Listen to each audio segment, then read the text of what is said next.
Olá, aluno, olá, aluna. Romildo Calixto, professor de filosofia, aqui com vocês, e hoje nós vamos falar sobre linguagem, pensamento e cultura. Vamos lá, então? As aulas anteriores sobre esse tema, nós falamos sobre a diferença entre o homem e o animal, entre natureza e cultura. Quando nós falamos de cultura, só para a gente relembrar, a gente está falando de um espaço onde há criação. A cultura vem do latim colere, que significa cultivar, criar. Então nós estamos falando no espaço onde as coisas são criadas, cultivadas. Você já parou para pensar que o João de Barro não faz faculdade de engenharia para fazer sua casa? Já parou para pensar que os cachorros não vão na sala de aula aprender como ser cachorro? Por que nós, então, temos que assistir o Se Liga na Educação, temos que ir para as escolas e para as faculdades para aprender a construir prédios, para aprender a falar? Por que a gente tem que ir para a igreja aprender valores? Por que a gente tem que, enfim, aprender isso com a nossa família? A resposta para isso é porque nós somos uns seres que aprendemos isso com a tradição, com a nossa cultura. E a forma de transmitir esse conhecimento, ou seja, o conhecimento de como construir prédio, o conhecimento de como se comunicar, as palavras, isso não vem em nós de forma instintiva, isso vem através da linguagem, através de um conhecimento que é sistematizado num conjunto de signos, num conjunto de palavras, ou num conjunto de costumes que a nossa cultura produziu. Então veja, como o animal recebe por instinto ou no seu próprio nascimento todas as informações de como ele deve ser, de como ser como ele é, a gente recebe isso através da educação. A educação que recebemos de forma formal ou informal. E todo o processo de educação é um processo de comunicação da linguagem. Então, num primeiro aspecto, a linguagem, ela é aquilo que faz a cultura acontecer, é aquilo que faz com que nós possamos passar o nosso conhecimento do presente para o futuro e aquilo que permite com que nós ressignifiquemos também os conhecimentos que foram trazidos até nós. Vamos abordar isso de outra forma. Primeiro, vou te desafiar a pensar em nada. Tente pensar em nada. Conseguiu? Provavelmente não, né? Porque quando você pensa em alguma coisa. Por exemplo, agora você pensou na possibilidade ou não de pensar em nada. Não existe pensamento vazio, pensamento puro.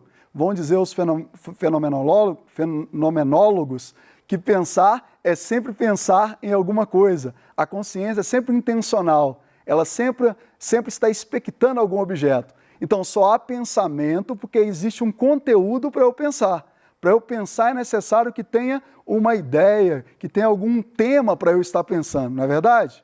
Agora, tente pensar na mesa, numa mesa, sem usar a palavra mesa, o som mesa, a palavra escrita mesa, ou qualquer ícone ou índice de mesa como um desenho, por exemplo. Então, tente pensar em mesa, sem pensar em qualquer signo de mesa. Você consegue? Não. E aqui vem uma coisa bem interessante, porque o pensamento, ele não é uma ideia pura também. O pensamento, ele se faz através de uma linguagem, ou de uma imagem, ou de um som que nós lembramos, ou de uma palavra que nós aprendemos na língua portuguesa. Outra coisa interessante de pensarmos, minha filha, eu tenho uma filha de 6 anos, esses dias ela perguntou para mim assim no carro, papai, de onde vêm as palavras? E eu achei interessante a pergunta dela, porque todos nós nos fazemos essa pergunta em algum momento da vida, né? Por que vaca chama vaca? Por que casa chama casa? Por que escola chama escola? Pelo menos na língua portuguesa. E aí a gente começa a perceber que as palavras, elas são criações arbitrárias. A palavra casa, ela não tem nenhuma semelhança com o edifício, a casa mesmo, enquanto ente no mundo, enquanto objeto. A palavra casa é uma palavra que, por convenção, nós selecionamos para representar aquele monumento, aquele objeto, aquele lugar chamado casa. E em outras línguas isso vai ter outra palavra. A palavra não é a coisa. Isso é interessante, né? Então, por que nós criamos nomes? A princípio, para a gente diferenciar uma coisa da outra. Se tudo tivesse o mesmo nome, a gente não saberia nos comunicar para, por exemplo, pedir para a pessoa pegar uma cadeira. Se tudo chamasse cadeira, a pessoa poderia trazer uma mesa para você em vez de uma cadeira. Então, o nome serve para a gente codificar o mundo e para a gente se relacionar com o mundo de forma mais eficiente no primeiro momento. A outra coisa interessante é a gente perceber que a palavra, ela não apenas descreve o mundo, representa o mundo, mas a palavra, ela cria novas realidades. Porque quando a gente fala de linguagem, a gente não está falando apenas da palavra escrita ou falada, ou simbolizada. A gente está falando de vários tipos de linguagem, da dança, da música, da poesia, da linguagem de computador. A linguagem abrange um elemento, um conjunto muito grande de signos que nós criamos.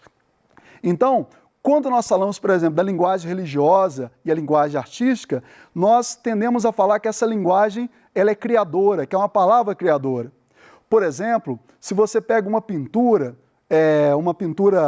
que seja mais contemporânea, uma arte que não seja uma arte realista, seja uma arte mais contemporânea, futurista, por exemplo, você vê que a realidade daquela arte só existe no momento em que você vê aquela pintura. Aquela pintura só existe na plataforma da arte, ela não existe na realidade. E mesmo que você copie, através de uma pintura, uma árvore, a árvore que você desenhou não é igual à árvore que existe no mundo real. Portanto, a linguagem, a palavra, ela é criadora de realidades. E é interessante que você observa no cristianismo, quando, segundo o livro de Gênesis, por exemplo, o mundo é criado através da palavra divina, que haja luz, que haja isso, que haja aquilo. Então Deus, ele utiliza a palavra como ação para criar o mundo. E quando você está num casamento, por exemplo, numa cerimônia de casamento, o simples aceito do noivo e da noiva sela um compromisso. Ou quando nós acreditamos que algumas palavras, elas trazem para a gente boa sorte ou má sorte, por exemplo, vá com Deus, fique bem, ou palavras que são tabus, ou que foram tabus, como falar de sexo em determinadas famílias, ou falar, por exemplo, de drogas, ou falar de câncer. Algumas palavras não podiam ser ditas em alguns contextos da nossa história, por exemplo. Então, além da palavra representar o mundo, parece que a palavra tem um poder de catalisar no presente realidades que não estão ali, forças superiores, etc. Essa é a nossa introdução. Agora vamos ao elemento crucial aqui. A linguagem, ela é o nosso ticket, ela é o nosso meio de transporte para o mundo humano, vai dizer os pensadores. A palavra é a senha de entrada no mundo humano. E o Aristóteles vai dizer, o homem é o único entre os animais que é dotado de linguagem. Então, qual que é a nossa identidade, a nossa marca como ser humano? É a capacidade que nós temos de representar esse mundo, a capacidade que nós temos de simbolizar o mundo. E isso é extremamente importante porque a maioria dos animais, eles não conseguem se distanciar do seu habitat natural. O animal é o seu próprio meio, o animal é o seu instinto, ele não consegue transitar no passado, transitar no futuro, ele está preso ao presente, ao cheiro, à fome, à ameaça, ele reage a esse estímulo. Nós, pelo contrário, nós com a palavra, nós somos capazes de viajar no espaço. Eu falo Japão e você é capaz de pensar o Japão sem estar no Japão nesse momento. Eu falo para você ontem, dia de ontem, você é capaz de transitar para o dia de ontem sem necessariamente voltar fisicamente para o dia de ontem. Eu falo que amanhã você será doutor, será professor, você é capaz de se ver nessa profissão sem ainda estar formado em uma dessas profissões. Veja, a linguagem dá para o homem uma transcendência, uma independência em relação à realidade. Por isso que pela linguagem nós nos tornamos plenamente humanos. Uma boa definição, ou uma definição que eu vou utilizar aqui, que é aceita nos meios acadêmicos, nos manuais de filosofia, é que a linguagem é um sistema de signos. E o que é signo? Signo é uma coisa que está no lugar de outra sob algum aspecto. Observe, a linguagem é a forma da gente colocar o mundo em nós sem precisar colocar o mundo diretamente em nós. A gente representa o mundo, a gente tem um mundo em nós de forma indireta. Ela representa o mundo. Eu vou mostrar para vocês as 3 formas da gente criar signos. A primeira é através do ícone, a segunda através do índice e a terceira através do símbolo. Vamos lá. O ícone, ele se estabelece por semelhança. Então, o que acontece? Toda vez que a gente associa uma coisa à outra por semelhança, a nossa linguagem ela se estabelece em forma de ícone. o desenho de uma casa que te faz lembrar a casa que você nasceu, por exemplo, ou uma casa específica.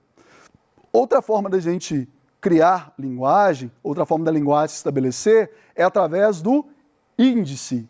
O índice possui uma relação de causa e efeito. Por exemplo, aqui na imagem, você está vendo fumaça e você já infere que essa floresta, esse lugar aqui, está sendo queimado. Observe, através do frio, por exemplo, ou através do tempo nublado, você infere chuva. Toda vez que você vai sair, sua mãe fala assim, põe casaco, senão você vai pegar um resfriado. Então ela associa frio a resfriado. Toda vez que nós utilizamos uma coisa para inferir uma outra, que possui uma relação causal com essa determinada coisa, nós estamos estabelecendo uma relação de índice, um signo indical que a gente fala. Os animais ficam aqui. Os animais têm alguma linguagem, o cachorro, por exemplo, tem uma linguagem, mas os animais, eles estabelecem uma linguagem apenas indicativa ou icônica. Por exemplo, o cachorro associa o balançar das chaves com a chegada do dono, ou o cheiro da roupa do dono com o próprio dono. Ou, por exemplo, a coleira com passear. Ele associa a coleira com poder passear. Ele consegue associar duas coisas, mas somente nós conseguimos, como seres humanos, criar símbolos. O que são símbolos? A palavra, por exemplo, ela é um signo símbolo, porque, como eu falei para vocês, nós falamos casa para significar a casa, enquanto existência física. Mas em outra língua, as pessoas utilizam house, por exemplo, home, para falar de casa, na língua inglesa. Então, observe, o símbolo, diferente das outras formas de signo, o símbolo é arbitrário. Nós podemos usá-lo com um significado em determinada cultura e outra cultura utilizar o mesmo símbolo com outro significado, certo? Aqui eu trouxe alguns símbolos para vocês. A cruz, ela é um símbolo que é utilizado por várias culturas, mas majoritariamente é um símbolo que a gente liga muito a Jesus Cristo, ao cristianismo. A cruz, para o cristão, representa a vitória de Jesus sobre a morte, a cruz vazia, por exemplo, né, que Jesus não está mais lá, ele venceu a morte. Mas se você encontra uma cruz numa estrada, por exemplo, numa curva de estrada, aquela cruz representa que ali aconteceu um falecimento, uma morte. Então ela simboliza uma outra coisa. A suástica, por exemplo, que muitas pessoas associam ao nazifascismo da Alemanha. A suástica, ela existe há milhares de anos por outras tradições em várias partes do mundo e geralmente está associada à felicidade, à prosperidade, como é o caso da cultura Brahmini, a cultura hindu e a cultura e a cultura budista. O hinduísmo e o budismo tratam da suástica com outro significado, que é diferente do significado nazifascista, que fala que a suástica, ela representa a pureza da raça ariana. Outro exemplo é a cor preta. A cor preta, ela simboliza luto, mas não é todo lugar que a cor preta simboliza luto. Em outras regiões, o luto é representado, por exemplo, pela cor branca. A aliança, para nós, é sinônimo de algum laço. Se a aliança está na mão direita, você está noivo, está na mão esquerda, né? No dedo anelar, você está casado. Então, não tem nenhuma relação, assim, de igualdade, semelhança, aliança e casamento, mas por convenção nós associamos assim. Então, nós somos animais simbólicos. Essa é uma boa definição do ser humano. O homem não é apenas um animal racional. Alguns animais possuem um nível de inteligência, mas o homem é o único ser que é capaz de simbolizar o mundo. Ele é capaz de colocar no lugar do mundo um signo que não tem nada a ver com o que o mundo é, mas que por convenção representa aquilo que o mundo é. Isso é parte da cultura. Portanto, se alguém chegar perto de você e falar assim, cara, você não tem cultura, porque você gosta de funk.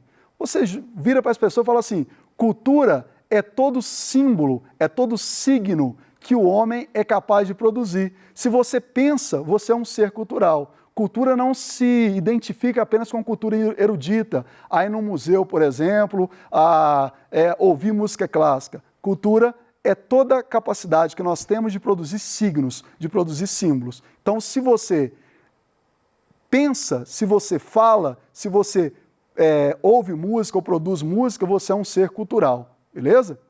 Muito bem. Aqui é um exemplo. O choro, ele é um signo. Ele é um signo de quê?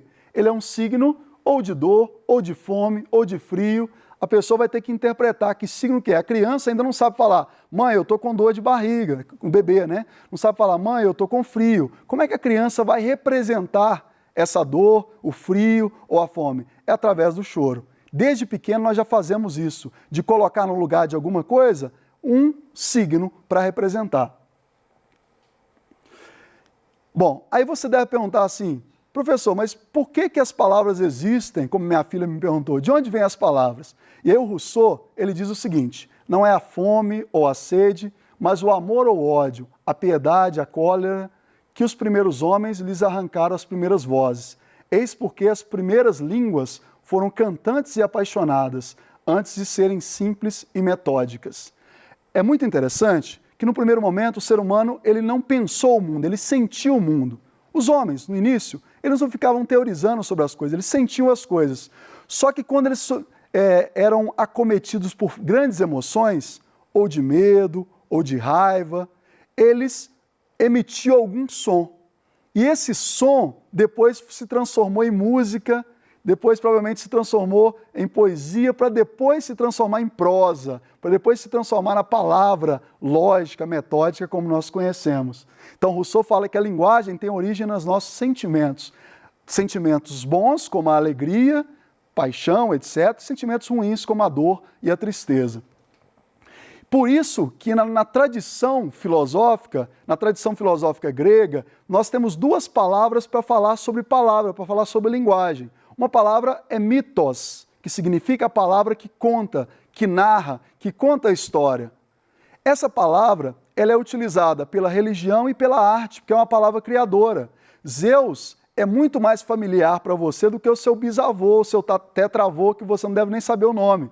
Mas Zeus é uma construção linguística, é uma construção da poesia, é uma construção da mitologia. Mas você sabe quem é Zeus, você sabe quem é Thor, você sabe quem é Poseidon, por exemplo, porque você tem acesso à nossa literatura, a literatura ocidental. Já logos é uma palavra onde você precisa demonstrar, provar aquilo que você está falando. Então é um tipo de palavra que a ciência se utiliza muito, que a filosofia mais acadêmica utiliza muito. O poeta é um fingidor, finge tão completamente que chega a fingir que é dor, a dor que devera sente, diz Fernando Pessoa. Esse poema, esse trecho do poema de Fernando Pessoa é bem interessante. Mesmo quando o poeta ele poetiza sobre a dor que de verdade ele está sentindo, aquela dor que ele está descrevendo no seu poema, ela não é igual à dor que ele está sentindo. Já é uma dor fingida, já é uma dor criada, já é uma dor que só existe na poesia, mesmo que ela parta da dor que de fato ele sente. Por isso que eu falei que o mitos, a palavra artística, a palavra religiosa, é uma palavra criadora. E por isso que na tradição religiosa, Deus cria o mundo através da palavra, né? Podemos então dizer que a linguagem, ela é para o homem, para o ser humano, a sua condição de liberdade. Por que ela é a condição de liberdade? Porque os animais, eles não conseguem pensar no mundo diferente do que o mundo é. Os animais, eles se relacionam com o mundo exatamente como o mundo é. Nós, seres humanos, conseguimos, pela linguagem, pensar em novos mundos possíveis, pensar numa nova política, numa nova sociedade, pensar num novo homem, porque nós podemos utilizar a plasticidade, a flexibilidade da linguagem, das várias linguagens, para criar outros mundos possíveis. E aqui, a perspicácia de Magritte, ele olha para um ovo e desenha uma águia. A linguagem é um pouco isso. A gente olha para o mundo e reapresenta esse mundo na nossa mente através de uma poesia, através de uma descrição científica, através de um tipo de signo.